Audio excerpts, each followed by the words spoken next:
Our phone lines are open, and you can get involved in our conversation on what it's like to be African American and Jewish when you dial 1-800-344-BETV. 1-800-344-BETV, and in Virginia, Maryland, and the District of Columbia, 202-636-2060.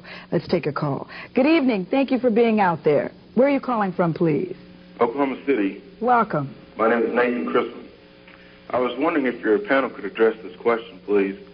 Throughout my reading of history, I've come across the word Jewish, and it always pertains to Jewish people as being Jewish by birth. And I'm just kind of confused on that.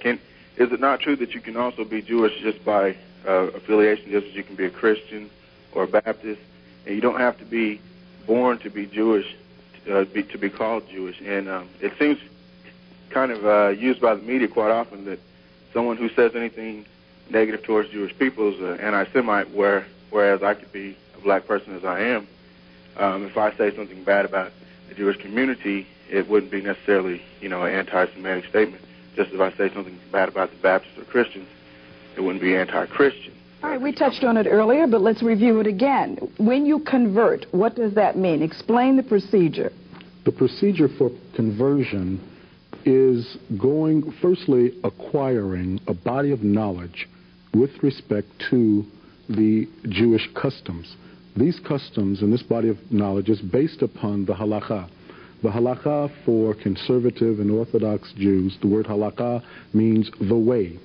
It is the way. Why doesn't it mean that for Reform Jews? It also means that for Reform Jews they too. Don't adhere to it, but they don't adhere to halakha as Orthodox and as conservative Jews do.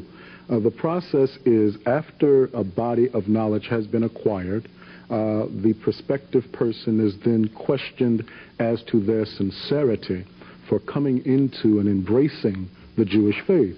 All these things being complete, then they go through a service which is called the mikvah. The mikvah is the ritual bath in which a person that is converting goes into the mikvah. If he is male, he has to be circumcised. If he is already circumcised, then there's the process of acquiring a drop of blood to make this circumcision a religious event for the individual. Let me stop you, Rabbi. First of all, is this mikvah? Mikvah. Is the mikvah like being Baptist and being baptized? It is a good correlation. If you are an adult African-American male and you have already been circumcised, then does the ceremony change a bit? The ceremony changes a bit because in either instance you have to either be circumcised or the circumcision must be given a religious significance. Therefore, the moel, who is the individual who is in charge of circumcising, will make a small prick and extract a drop of blood from the private of the male. For women, they only have the requirement of the mikvah, going through the ritual immersion. So they do not have to sacrifice blood? No. Why not? If that is a part of the ritual, granted, we don't have the physical parts that you do, which would make it awfully difficult, folks, but on the serious side, if it is a part of the procedure, then to be converted for the male is one way, and to be converted for the woman is another. I think like any religion, Judaism has a separate set, unfortunately, of rules for males and then for females. Reform and conservative Judaism now allows female rabbis. Orthodox hasn't gotten to that point at this point. All right, now to the second part of his question that we reviewed earlier. As I have always been taught, you are what your mother is, and your mother was Jewish. What was your father? My father was African American. What did he practice in terms of religion? Actually, he was the son of a Baptist minister, who was actually the son of a Baptist minister. In fact, my father was the oldest son of the oldest son of a tradition, and my father was an atheist, okay? Wait a minute, let's run by this slowly.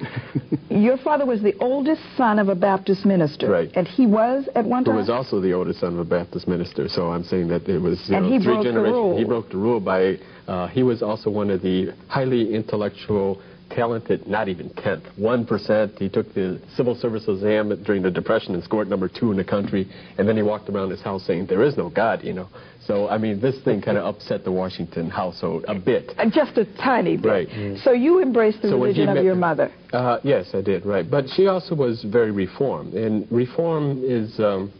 it's not just a branch, it sort of is a lessening of the practicing. It doesn't mean you're less Jewish, but it means that you don't follow all the rituals. What does it mean? You don't go to the synagogue on Friday? Yeah, well, you could, but I mean, actually, I don't go to synagogue every Friday now or every Saturday now, although I keep kosher, which is a very religious thing to do. So, you know, to each their own. No one says there's any one particular way you have to practice. But reform means that you pretty much, you know, are pretty lax and sort of secular in your behavior. And that's the way I was basically raised. Are you reformed? No, conservative. And what does that mean? Well, it means essentially that I am less relaxed, and our practices as Reformed Jews are more halakhically correct. The halakha, as the rabbi indicated, is Jewish law, and we follow more of a tradition than, say, the Reformed would. And, of course, the Orthodox would be probably collectively the most, they would follow Jewish law more precisely. And Rabbi? Yes. What are you? Our congregation considers itself traditional, but if I were to be approached by an Orthodox Jew, he would say, well, you're probably you're conservative because you drive on the Shabbat. So we do not have a centralized community with our synagogue in the middle. But you consider yourself more Orthodox than conservative or Reform? Yes, but under the listing, we probably would be listed more traditional Orthodox. But like I said, but you don't look like the traditional Jewish rabbi who is Orthodox. You don't have the long beard. I have a beard.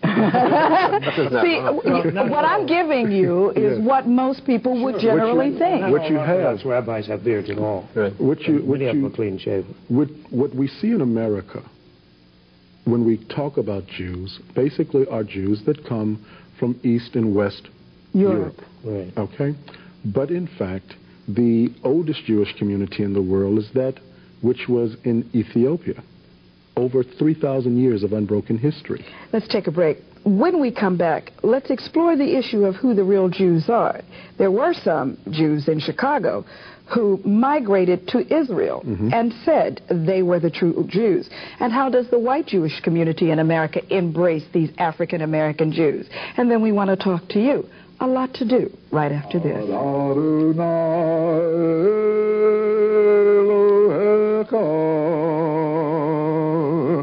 Ki chashalta bavneko veshu